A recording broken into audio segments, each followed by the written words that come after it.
What do you think of Anselm's definition? You can pick either of those, though. Actually, what do you think of Anselm's definition of the word God? And that's God is that than which nothing greater can be thought. That's interesting. They're all taking pictures of the screen. That's a good idea. That's a really good idea. It's actually it's on Blackboard. You could. Yes. Yeah, you can do that. And I saved these as a PDF so that you could just click on the link and it takes you to, things like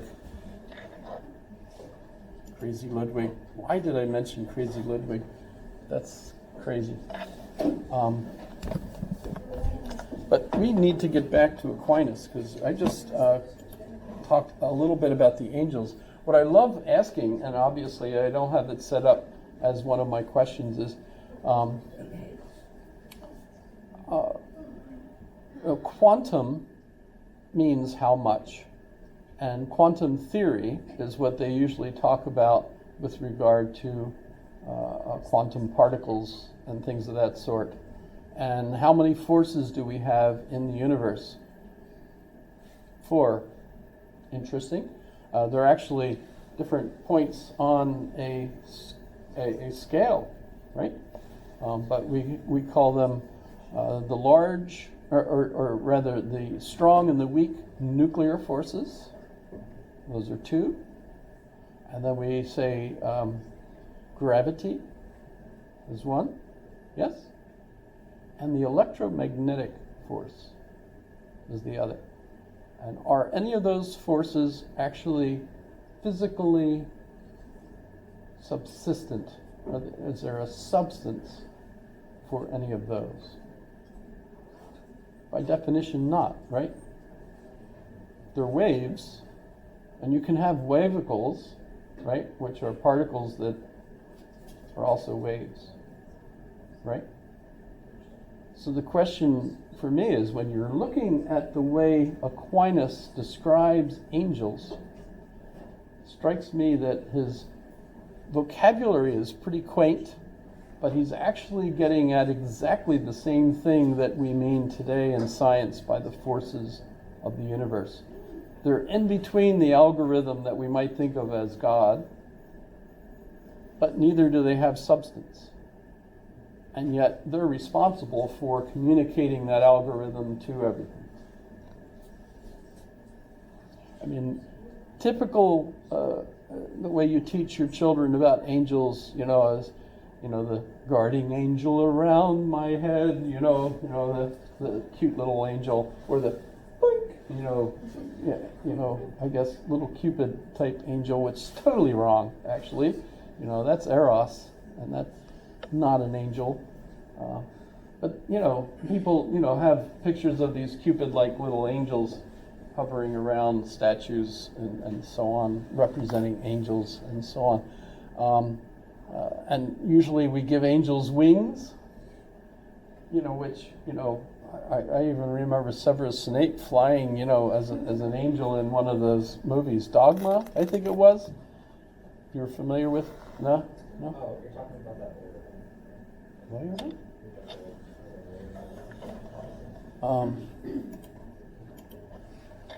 Alan, what was his last name? Rickman.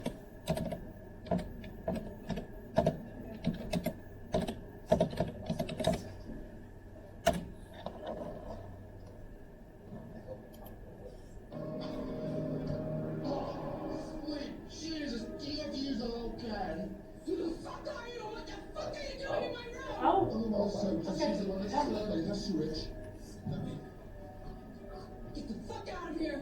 Now! Try your firefighting episode.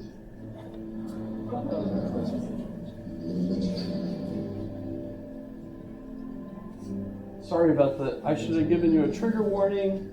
Actually, I didn't remember. That word here. No. Everyone uses the word. Actually, no, I don't. I mean, I had rapid fire 4 times in a row. The highest choir of angels. You do know what an angel is, don't you? So you see, angels have wings, Metatron acts as the voice of even if they're Alan Rickman. communication. When some Yahweh claims that God last spoke, So there. Uncorporeal, what is that name? Demons? It's a lot less Like here. angels in. Corporeal? Well, I know it is, right? It means like Yeah, having a body, physical. Ah, Can you put some pictures of biblically accurate angles? Oh, That's No. Yes, okay. That's No. terrifying. No, that see, was that's like the the thing. trigger Because literally, angels, if Aquinas is describing them, they're incorporeal. Right, but like, I was thinking like the Ezekiel one, like the wheel with the eyes and Yeah, that's. Have you ever seen that one? The It's incom- crazy. Yeah, the incomprehensible one, that's supposed to drive you crazy. That's worthy of a trigger. Okay, no, I don't, well, let me be safe here and go back to business. Because, let's go to, there's creation, man, what makes up man, including the government of creatures, et cetera, et cetera. But, when we're talking about the existence of God, we talked about the ontological argument, which is associated with Anselm and many others after Anselm. Anselm, I think, is the first. That you could argue that Augustine does something similar, but, well, in any case, the ontological argument, the argument from the definition of the word God, right? But with Aquinas, we end up with different arguments. Two of them. One is called the cosmological argument, because it's the argument from the cosmos, from that which we can see. So you look at the causes of things, and you can argue to the a priori requirement that there had to be a first cause. So, I mean, things happen. The things that are happening now happen because of the things that happened before those, and the things that happened before those, etc. But there had to be a first cause. This is Aristotle, a prime mover, right? That first mover has to be God. So you have 4 different arguments that he arranges that demonstrate that God must exist, 4 different ways, all of which basically following that same pattern, the cause, and is called a priori, right? And what are those causes, right? And then the other one is the other cause that Aristotle gives us, the teleological cause, right? The purpose. And the way he looks at this is through the design of things. And you've heard, look at the order in the universe. Clearly, there was a designer, and that designer had to be God. So we get different arguments.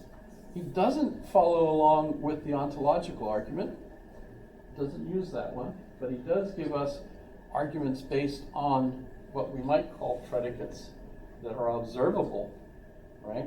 Cause and effect, right? The order of things. And this continues on. I mean, even after Darwin and his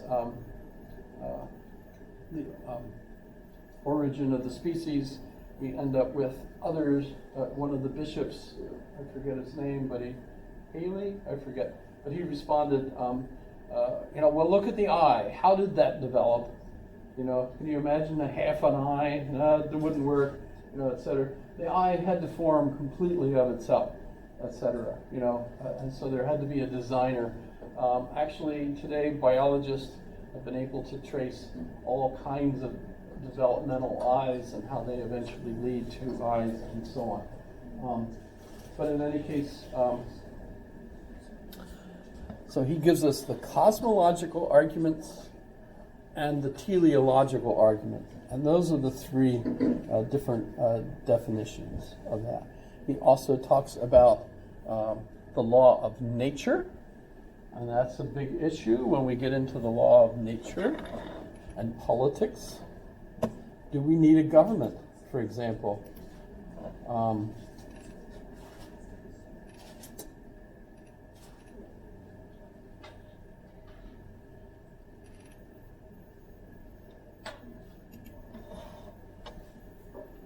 Is the world governed by someone? What is the end of government? Is the divine government frustrated in anything, etc.? So those are all necessary. Ooh, and another interesting issue, I've only got 4 minutes left, but another interesting issue is it appropriate for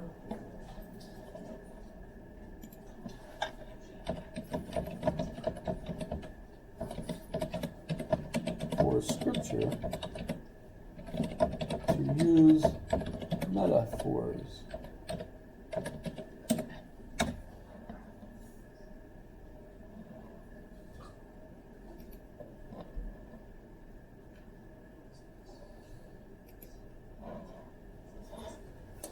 Objection.